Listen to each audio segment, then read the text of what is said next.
people have known for a while when it comes to the, if you didn't know what it's called, socio-sexual hierarchy.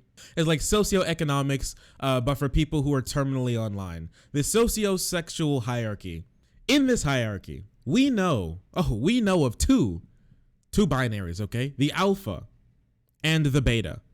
Also can be translated into the Chad and the virgin. You know, so many words are flying around. Chad, virgin, Stacy, Becky, you know, all of these sorts of things, right?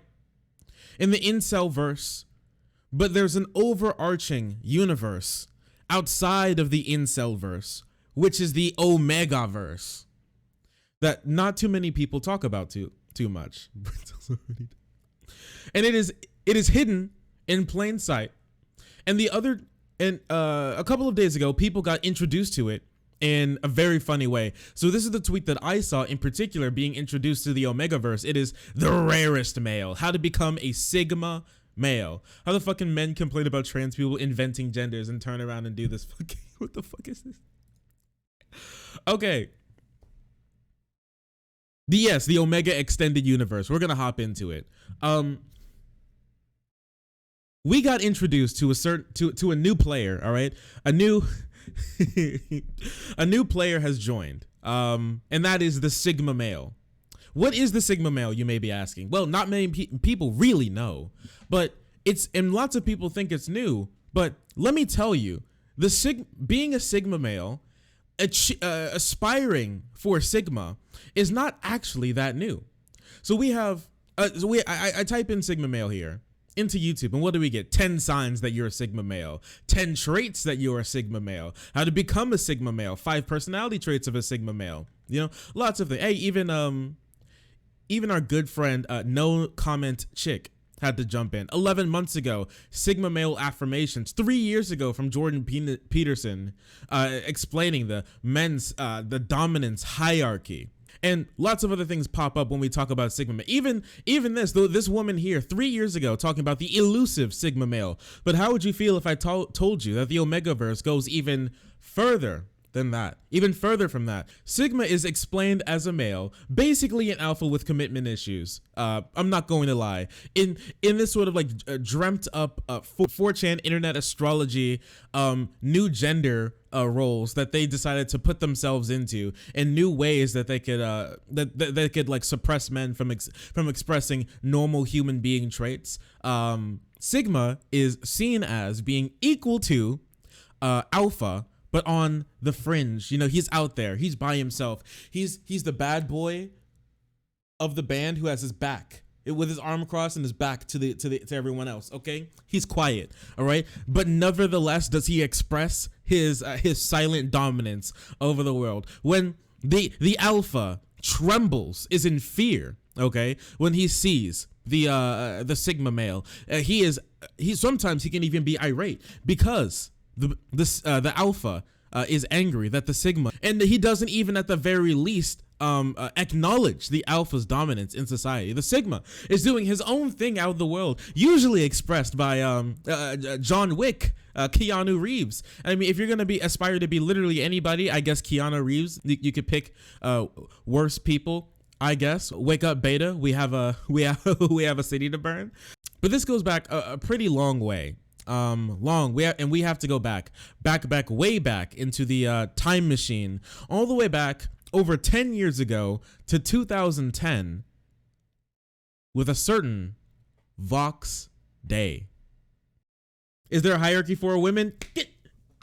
Miko, I am so glad that you asked so many good questions, Miko. I promise you, we will get into that. So Vox Day has been a theorist of the OMEGAVERSE for a long time. Imagine him being, he is like the incel Stan Lee, okay? He is the chieftain, okay, of the OMEGAVERSE, the same way he's like a theorist, he's a writer. They always go back to him. They always salute their comrade at the end of the line, just like we do Karl Marx, all right? He is the Karl Marx of incel theory. Who is this man? Now, Vox Day, he has a long history of being a piece of shit. On his rational wiki, it goes over. It goes over him a little bit.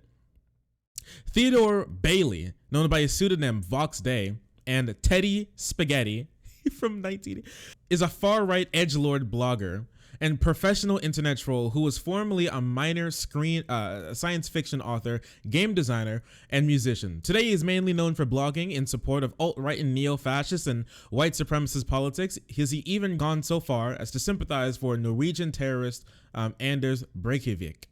Vox unironically refutes claims of being a white supremacist or neo-Nazi by asserting that he is an American. He has American Indian ancestry. Oh, I see. He goes with the Elizabeth Warren defense. Very nice.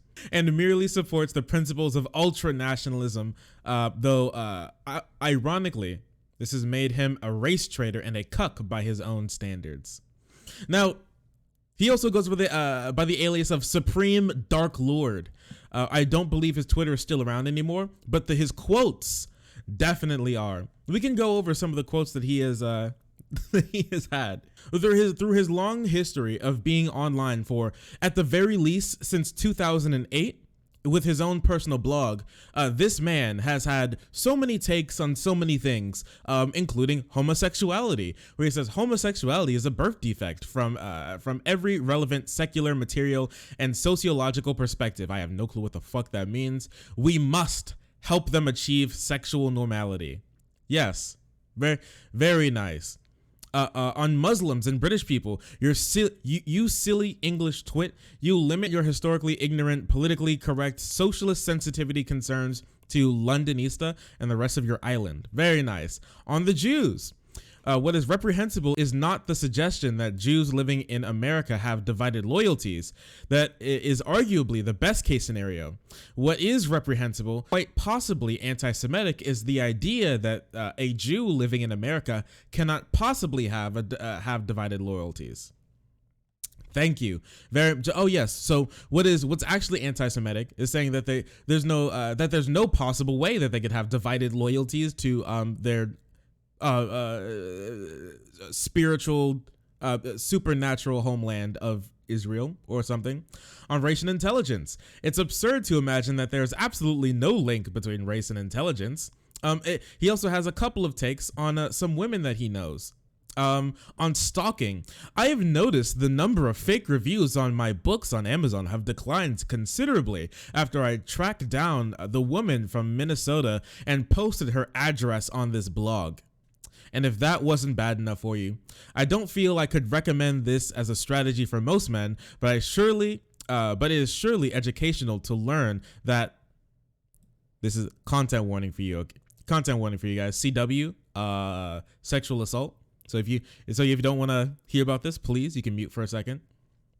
Giving you a quick little warning.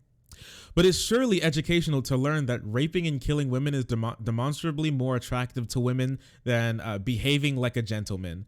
And women, before the inevitable snowflaking commences, please note that there is absolutely nothing to argue about here. It is established empirical fact. Also, he believes that marital rape does not exist. I see he's jumping on the PragerU train.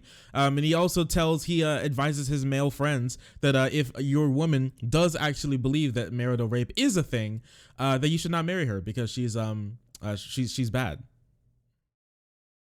Doxing someone is a pretty weird flex. It's a super weird flex. And it was all done. Well, actually, we can get into it. He is a very insecure person. If you cannot tell by his very long history of being a very bad person, even here's where that quote even came from. I was in possession of the email addresses of his friends and extended family members. There are a few trolls so shameless that they are willing to have those around, and you know where they're going to be. That I'm going to have them behaving. Yeah. So this guy, he's very bad. I think the author of the petition's assumption that the sunlight will deter the trolls is generally correct. I noticed the number of fake reviews on my books on Amazon considerably went down when I tracked down this woman's my real address and posted on the blog. So yeah, bad, but kind of a bad dude. He was just really mad back in 2014 that his book got bad reviews on Amazon. So instead of dealing with it like a normal person, he decided to just, yeah, very big brain, very alpha behavior, really taking the fight to your own problems there by hunting down, stalking, and doxing people who say bad things about you. Really living up to the alpha standards. But your ideas of alpha and beta, of delta, gamma, omega, sigma even, are not what the original creator has wanted. Me, I'm going to cosplay as an OMEGAVERSE ML, okay? I'm going to read, my bad, I'm going to be a purist, okay? Just like the people who read from Marx and take it literally, that's what I'm going to do here. He has put together the definitive, completely accurate, the most exhaustive idea and explanation to teach you guys what these different men in the OMEGAVERSE really stand up for. And it is all laid out right here for you, explaining Sigma again, back from Wednesday, May 6, 2010. This is the origin. This is where it began. You're witnessing history right now with me, people. The origin of the Sigma male. I find it remarkable that so many men here have demonstrated such a difficult time understanding that being a social outsider for whatever reason does not in itself have anything to do with social category I describe as Sigma. It's really not difficult. It's really not a difficult concept once you understand that the game theoreticians with their binary score and no perspective would consider Sigmas to be a subcategory of Alpha. Remember, their whole goal is to A, educate men on the realities of female behavior, and B, teach betas to simulate Alpha behavior in order to have a better chance of achieving their goals, whatever those goals might be. So, the more refined categories are unnecessary for their purposes, even though a few of the synthetic alpha techniques they recommend are more reminiscent of the Sigma behavior than alpha dominance. Perhaps an image of a social scene might be better to illustrate the categories in a manner everyone can comprehend. And this is where he goes through to explain how all of these different men work. This is the misogynist version of Myers-Briggs. It is actually. The alpha, okay? The tall, good-looking guy who's the center of male and female attention.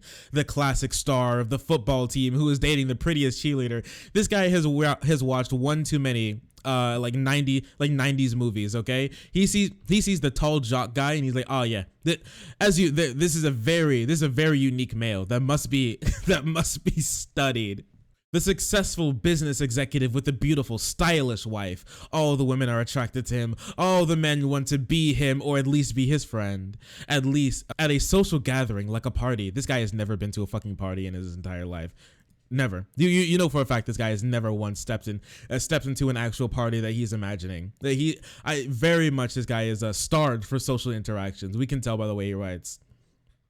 He's usually the loud guy telling self-flattering stories to whom several attractive women are listening with big, interested eyes. I like how women are just like these toy moths that are attracted to a flame, no matter what's going on.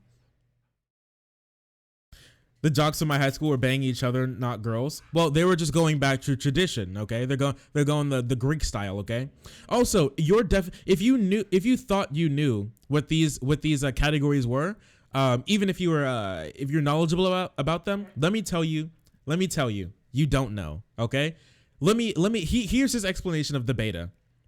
The good-looking guys who aren't as uniformly attractive or dominant as the alpha, but are nevertheless confident, attracted to women, and do well with them. At the party, they are the loud guy's friend who show up with the alcohol and are flirting with the tier 1 women and pairing up with the tier 2 women. Remember, Miko, when you asked me if there were tiers for women? We'll get into this. So this is something that he explains in another chapter of Das OMEGAVERSE. We'll get into that, I'm telling you. So betas, in his idea, betas are the jock's friend who's cool and he flirts with the Stacys, but he hooks up with the tier 2 women. He's not good enough to get the tier 1 women, all right? But he can talk to them. The tier 1 women at the very least kind of acknowledge his presence, but the tier 2 women are the ones that he can get with, okay? The deltas, the normal guys, they can't attract the most attractive women, usually aim for the second tier women with very limited success. So they can only get the tier 3 women, maybe even the tier 4 or 5 women, but nobody wants to stoop so low enough to get with the tier 5 women, but and stubbornly resist paying attention to all of the third tier women who are reasonably in their league. These guys, they look too high. They aim for the sun, but the problem is they don't even land amongst the stars. It's very unfortunate for them. Poor little deltas. What a delta does manage to land is a second tier woman. He is consistently afraid that she will lose interest in him, and so he will, not infrequently, drive her into the very loss of interest he fears by his non-stop dancing attendance upon her. So this is the guy who's like who's whipped. Okay, this is the whipped boy. Very sad. The deltas, the gammas, the outsiders, the unusual ones, the unattractive. These are the guys in the band room sitting right next to their saxophone. My bad. Their tenor. The oboe. My bad. They play the oboe. Playing on their Nintendo Switch. This guy. Second tier. We'll get into that. How long do these tiers go? We'll get into it. I promise. We'll get into it. And it goes on to the other ones, Omegas as well. The truly unfortunate ones, the losers who will never get in the game. Sometimes creepy, sometimes damaged, often clueless, and always undesirable. Holy shit, dude. The Omegas, they're on the outside. These are the right here, okay? Right here, we got the Supreme Gentlemen, if you know what I'm talking about. And the Sigmas, okay? The outsiders who don't play by the social game and manage to win anyhow. The Alphas hate the Sigmas because they are the only man who does not accept or at least acknowledge their social dominance. And Alphas absolutely hate to be laughed at. And Sigmas enrage the Alphas by simply smiling at him. Everyone else is vaguely confused by him. At the party, it's the guy who stops by to say hello to a few friends, accompanied by a tier 1 girl that no one has ever seen before. Sigmas often like women, but also tend to be contemptuous of them. So the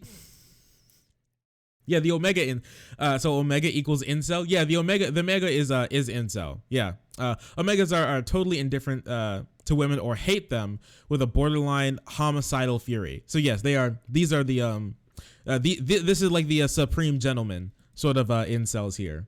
Very not the best dudes, not the cream of the crop. Okay, most of these guys, he explains, you don't want to be anything like them, but even the Sigma. So the Sigma, okay. The Sigma, lots of people are talking about the Sigma. People want to be the Sigma.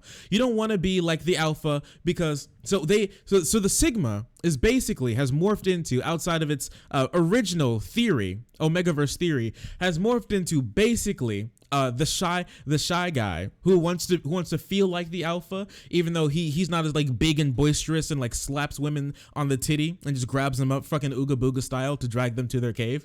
He can't do that. Okay, the Sigma cannot do that. And he doesn't want to, all right? But he's slick, he's sly, all right? He's conniving. He knows what he wants, and he's going to go out to get it. Let me show you this. As you see, these definitions actually have changed over time. From the 5 male archetypes that you're thinking of right now, the gamma, the beta, they didn't have delta on here as well. There's far more to this. There's a massive market to becoming a Sigma, okay? Massive market indeed. And I found this guy in particular who is looking to help you join the Sigma gang. So this is this guy, the Alpha Show. Now the Alpha Show has also been going around for a while. The Alpha Show here to teach you how to become an alpha. Listen, Alpha versus Sigma male, 5 archetypes, 10 traits of a Sigma male, how to become a Sigma male, all of these sorts of like really weird self-help sort of cringy ass gurus that are here to turn even your most lowly of Omega into the brightest, most slick, most women destroying Sigma. Okay, selling dreams to these girls with their guard down. Okay, you're going to be absolutely slaying women, but not in the same way the Omegas do. You're going to damage them emotionally because you are contemptuous of women, something along those lines. The classic no nut science, the No Nut November, how keeping your cummies is going to actually improve your mental state and make you into the world's smartest man. Not only that, he has the Alpha course as well. The Alpha course, which retails, okay, for what some deltas may call a way too much, $200. But you can buy it now, $260, but you can buy it now for the measly price of $78. And you may say this is a lot, but is it really that much when it's going to completely change your life? I think not. Take your life to the next level with these 5 easy to follow tips and tricks that is going to get you to become the alpha male you've always dreamed you were in only 30 days. It's like P90X, but for incels. Now, there are other people as well out there trying to turn your lowly betas into sterling, shining alphas.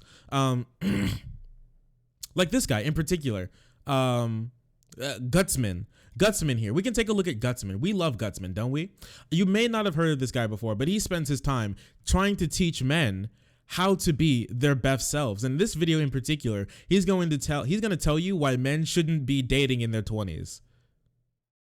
If you are a man in your 20s, you should not be in relationships. What are you doing, bro? You're just wasting your time. Not saying don't hook up. You can hook up. But a serious relationship, bro, waste of fucking time. A man's life is not about relationships and feeling good all the time. No. A man's life in his true masculinity is about self-improvement and creating his legacy. So that should be your focus on when you're a young man in your 20s, creating and building your empire. Don't worry, you're gonna get everything you want when you're 35, when you're older, because you've become a man of value. But if you waste your 20s on relationships, not building your empire, it's gonna be worse for you in the long run, my friend. And I get it, you're a young guy right now and you seem, 35, 33? I'm old, that seems so long. But it's true, studies show that men of high value are in their 30s to 40s. So, if just so you know, okay, men in your 20s, once you become once you go into that growing stage, all right, you gotta stop dating women, all right, you gotta quit, because it's time to build your legacy. I love that he views this as some sort of like some sort of like game mechanic. He's like, okay, I gotta stop, I gotta build my legacy. Okay, single men in chat, what's your legacy? The answer is nothing, because they're all in their 20s and they're still building it, or they don't have it. Because if they're dating right now, just so you know, if you're a man in your 20s and you're dating, you're squandering your legacy right now. You could be remembered for all of time. You could go down with Caesar, but with a little bit less holes in you. Just a few less. Just a few less holes. You should be building. Yeah. Why? I don't understand where, honestly, it seemed like a very beta, or my bad, delta move to be using your own life to try to be written in someone else's history books and be remembered. Why can't you just work for yourself? But apparently for these guys, that's not enough. If you were wondering, also, what does value mean? He said high value male. What does a high value male mean? Now, this gets into a lot of the weeds. This is how these guys try to explain why women aren't talking to as many men, because they think men have become weak and fragile. Okay, like that one guy from SpongeBob, born with paper skin and glass bones. All right, he's just falling down. They've become weak. All right, and they've fallen, and they have lost their path. He's upset. Okay, here's the thing. Probably still make more money than that dude. Yeah, but you're also a landlord, okay? High value. What he's trying to say is that men now, they're not strong enough. They're not resilient enough. He said, this guy, his idea of a man, what makes a man is not how nice he is to people, not by like what he does. It's how much he can withstand pain. When he cranks on the oven eye to 10 and he slaps his hand down on it and he can hear his skin bubbling and crackling and turning into freaking bacon, and he stands there and he meditates, okay, and he meditates the energy away. That's when you become a man. All right, That's when you're how much pain you can take and keep on ticking. That's when you become a man. Listen, this is ridiculous. I don't even know what this is supposed to mean anymore. Not a landlord. Oh no, I don't make money as. Yeah, I bet you don't. Yeah, I bet you don't. He has some more hot takes for us too. They don't care about your judgment. They don't care about fucking society.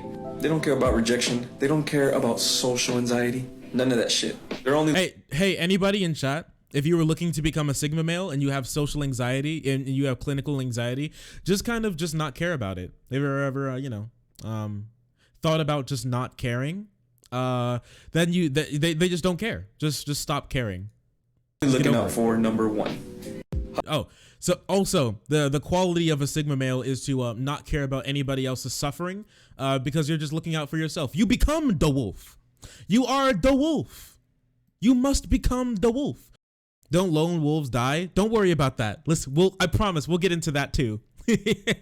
We'll get into that too. I promise you. Listen. Remember when we talked about how he had tier for women's? He's like, tier 1 women, tier 2 women, tier 3 women. He has come up with a solid five tiers for women. Okay. 5 of them. And he has 4 criteria for each. And he can categorize them all into 4. He devised this back in 2010.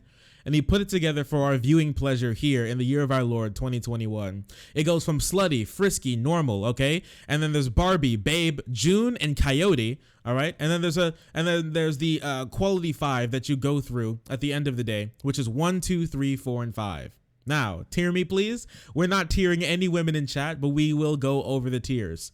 Let's take a look. Let's dive in.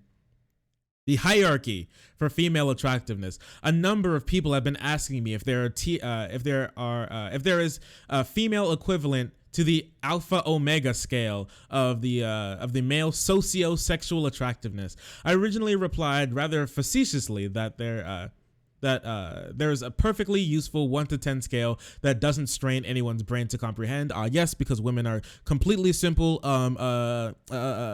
pussy hole robots, only there for our sexual pleasure, and they have no more they are no more complicated than your average house mouse. It is obvious that there's more to women's sexual rating than her raw physical beauty at a given moment. However, it wasn't until I read this, the sex risk for women that no one likes to talk about that I realized how the female scale works. So he opens up this. I don't even know if this will load. This is from so long ago. They have to pull. Like right now, my ISP is trying to dust off this URL because it's this old.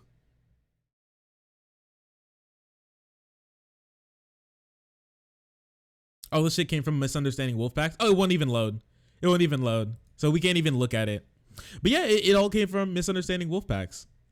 As Dave and Bussy says, the modern conditions for mating may have changed significantly, but humans still employ the same sexual strategies. Of the 67 traits men seek in a committed partner, faithfulness and sexual loyalty rank as most important for every culture ever studied, while men seek women with promiscuity, sexual experience, and high sex drive when selecting for short-term mating. I fucking hate mating and breeding. Oh, the scale below frisky. Don't read that. We'll get to it. Now, we already know that men place high value on female beauty. And as we take into account that sexual loyalty also matters a great deal to them, as well as how as well as women's sexual history serves as a practical proxy for that otherwise intermediate loyalty, we can construct a scale that should reliably describe women's sexual attractiveness to men. So this is where this comes in, okay? Constantly ranking things. These people, right? they see these social situations and instead of trying to deal with them in a sort of interpersonal sort of idea, what they do is they try to pull out their freaking abacus, okay, and they whip out their sextant and they got out their like protractor, all right, and they whip out the TI-82 and they have all of these things strewn out in front of them, and they have their massive wall with the red string and the pins, and they're writing in their sticky notes, and they have their freaking journal, okay, like they're a modern day Charles Darwin, and they want to figure out the code to crack. They're actually looking for a cheat code for human interaction. There is no cheat code, right? There is no rule books. You won't find some sort of way to completely crack the code and understand these sorts of people by being able to rank them with this sort of like weird, how many sexual partners have they had? How big is their boobie? How loyal are they to my penis? You know, these sorts of things aren't necessarily as useful as you would think that they were. Okay, I'm gonna tell you that now. Anyways, the Center for Disease Control reports that women aged 20 to 59. So here's where he's pulling his stuff from. Okay, so he's ranking women on this scale here, which is slutty, frisky, normal, and chaste.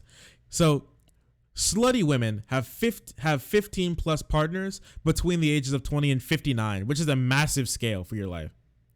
Doubt the CDC named those groups. I'm hitting a little bit of doubt that the Center of Disease Control is saying that women rating women slutty, frisky, normal, and chaste. Normal. I love normal too.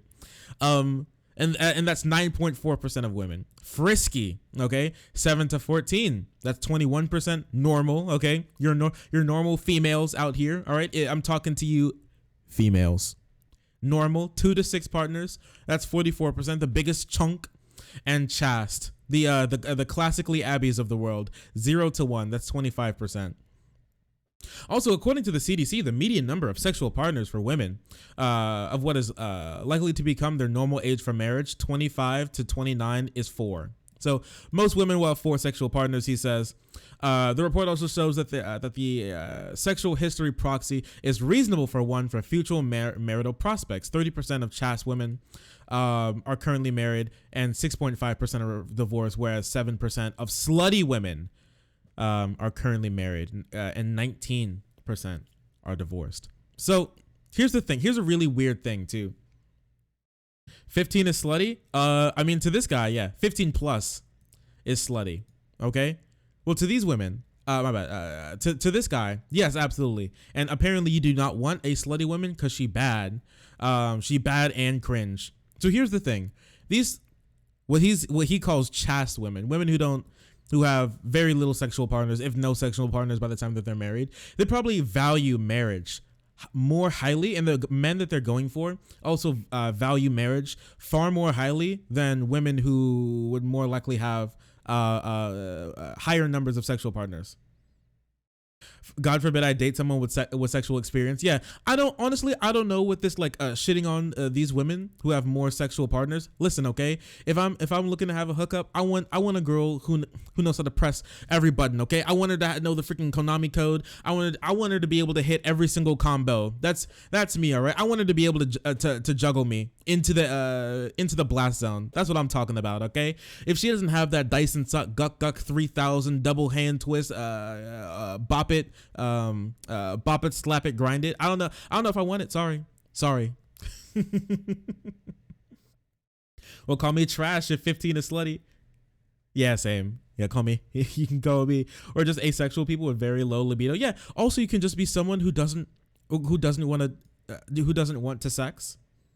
Imagine having sex before marriage. Imagine having sex. And also, according to the CDC. No, my bad. We already went through that. To keep things, so this is the first criteria, okay? He has 3. So we have 1 of 3 when it comes to women. To keep things relatively simple, I will divide women into 4 categories based on their perceived physical beauty on a conventional 1 to 10 scale as follows. Barbies, all right? We got any Barbie bitches in chat? 9 to 10. That's only 5% of women. I have no clue. Just so you know, after the first thing, he has no justification for any of these numbers. So 5% of women, he guesses, this is his best guess. 5% of women are Barbies, 9 to 10. Babes, 7 to 8 are 15% Janes. I feel bad for any Janes right now. 4 to 6, 50%, and Coyote. We have like fucking Coyote Peterson here. 1 to 3, 30%. I personally think Coyote Peterson is he's a cool guy. I like him. Is it 9 to 10%? 10% of 1 to 10? Yes. Math is extremely difficult. Wait, do NBs get on the list? No, he doesn't believe NBs exist. And then here is his here's the final, okay? Here is his 100% go-to understanding the definitive Omegaverse tier for women. Here it is, 1 to 5. And he's put them all together for your viewing pleasure. The key to remember is that men have a very binary approach to women. I think you only have a very binary approach to women, okay? What they're looking for in immediate and long term is almost, my bad. What they're looking for in the immediate term is almost never what they prefer in the long term. For permanent relationships, which I assume is what is the hierarchy of interest here, most men prefer to drop down one level on the beauty side in favor of going up one level on the history side. So yes, we have all these women and their history, okay? And you can get the smoking hot Barbie. But sometimes for when you're trying to settle down with a female, you would like to get yourself a nice chaste babe, or Jane even. So yeah, just putting levels to everything, levels and hierarchies and numbers and stats, trying to make human interaction as gameable as possible so they can game the system. So here it is. Tier 1, chaste Barbie, normal Barbie, and chaste babe. So if you've had more than one sexual partner, by the time you meet a guy, you are not on tier 1. You will never. Oh, normal babe. Oh, my bad. Normal. Yeah, 2 to 6. 2 to 6. So if you've had more than 6 sexual partners by the time that you have reached, and you're not at the very least a Barbie, okay, 9 to 10, you will never be tier 1. Sorry, women. Tier 2 is frisky babe, normal babe, and chaste Jane. We get down a little bit, okay? The no sex Jane, she's good in tier 2. In tier 5 down here, the slutty Jane, the just normal, the frisky, and the slutty coyotes. Fuck, dude. Hey, I didn't know we were gonna hop on the furry train real quick with the slutty coyotes. This guy is really, really weird. He's a really bad guy. And the thing is, you're right. All of this at the end of the day came down to one thing, which was misunderstanding wolf packs. Everything, all of this, the entire genesis of this ideology came from a bunk study where a bunch of people were studying how wolves interact with each other in an enclosed environment that has absolutely nothing to do with how wolves interact in the wild. It's actually the perfect allegory for how this works. He made these massive lists. They spent years writing theory on virgin versus Chad theory. Okay, the Stacy and the Stacy and the Barbie and the coyote theory. Okay, all of this all comes down. It's a very good allegory for how they made all of this, but in the real world, this makes literally no sense. Just like the study that they're basing this off of. There is no alpha in a wolf pack, the same way that there is no alpha in a human pack. This doesn't work. It's ridiculous. It's just another way for very insecure men to try to shovel themselves into binary, so it's easy for them to understand without actually coming to grips with the challenges, tribulations, with the complexities and the nuances of actual human interaction, and trying to throw it into a calculator, throw it into the quantum computer, give it to an AI and have them run the simulation for 3 weeks so we can finally figure out what's the perfect way that I can what's the perfect text to hit my crush with so she doesn't leave me on red. It doesn't work like that. All right. And it will never work like that. You should come to grips with reality and just be you. Most women just want you to not be creepy, not be weird, and just be yourself and not lie to them. More likely than not, 90% of women will be perfectly fine with you if you do that, even if they don't want to date you. They may turn you down, but you know what's nice, and it's happened to me before, when they turn you down, but they say, you know what?